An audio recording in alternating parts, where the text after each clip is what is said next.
안녕하세요. 오늘 보내주신 자료들 보면서 와, 인도 몬순 이게 정말 보통 일이 아니구나 싶었습니다. 네, 그렇죠. 오늘 이 인도의 생명줄 몬순에 대해 좀 깊이 들어가 보려고 하는데요.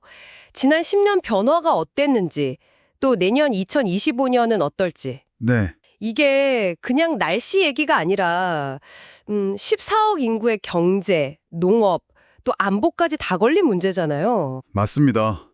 인도 연간 강수량이 거의 75에서 80%가 이 몬순 기간에 오니까요. 80%나요? 네, 국가 GDP의 한 15% 이상, 전체 노동력의 절반 넘게 종사하는 농업이 사실상 이 몬순에 달려있다고 봐야죠. 아, 농업이군요. 근데 자료 보시면 아시겠지만 지난 10년, 그러니까 2015년부터 2024년까지는 변동성이 정말 극심했습니다. 가뭄과 홍수가 그야말로 번갈아 왔어요. 정말 자료 보면서 좀 충격적이었어요. 2015년 가뭄, 이때 피해 인구가 3억 3천만 명이 넘었다고요. 네, 맞습니다. 거의 미국 인구 전체잖아요. 와. 그러다 또 2018년 케랄라 홍수는 사흘 만에요.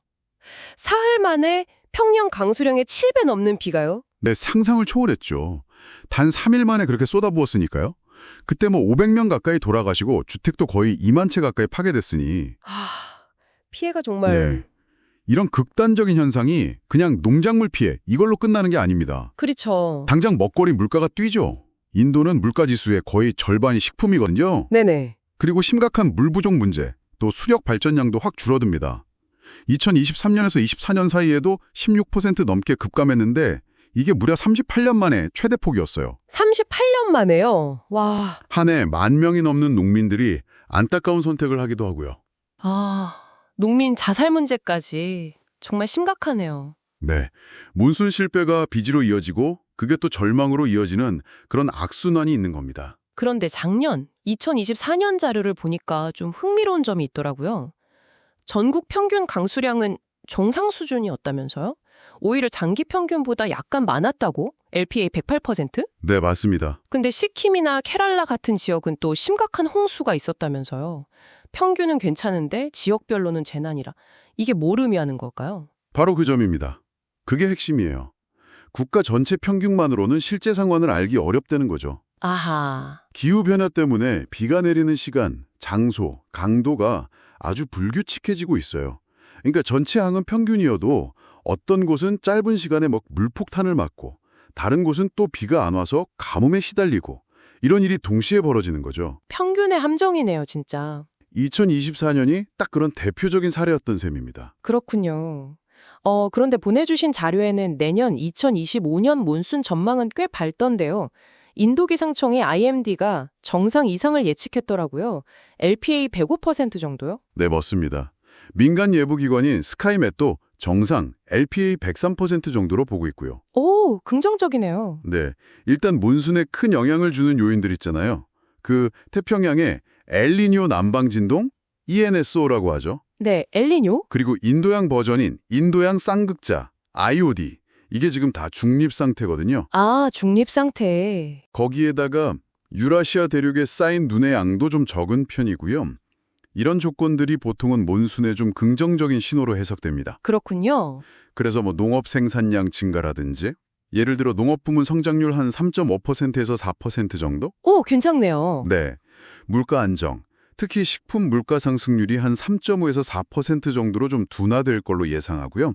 농촌 소비도 늘고 수력 발전도 회복되고 이런 기대감이 커지고 있는 거죠. 야, 희소식이긴 한데 근데 또 아까 그 2024년 사례를 생각하면 마냥 안심할 수만은 없을 것 같아요. 그렇죠. 총량 예측이 정상 이상이라도 여전히 특정 지역에서는 가뭄이나 홍수가 올 수 있다는 거잖아요. IMD 자료에도 타밀나도 일부나 북동부 지역은 비가 평균보다 적을 수도 있다고 나왔던데요. 정확하십니다.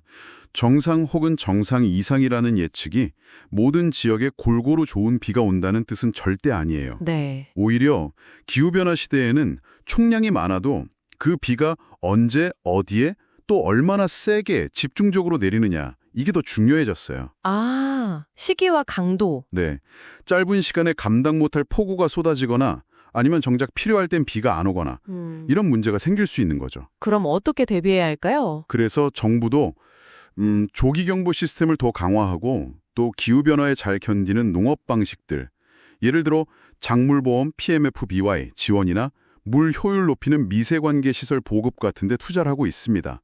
하지만 뭐랄까, 근본적인 과제는 여전히 남아있죠. 결국 예측의 정확도 문제와는 별개로 이런 변동성 자체에 대한 대비가 핵심이군요. 그렇습니다.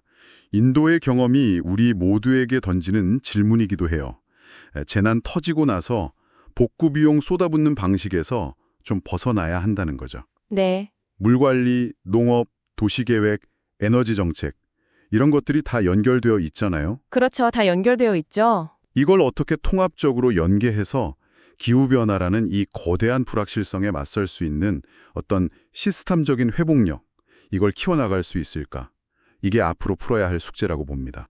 네, 오늘 몬슌 이야기 따라가 보니까 정말 단순한 날씨 현상이 아니라 한 나라의 운명을 좌우하는 거대한 힘이라는 걸 다시 한번 느끼게 되네요. 네. 그리고 이건 뭐 비단 인도만의 이야기는 아니겠죠?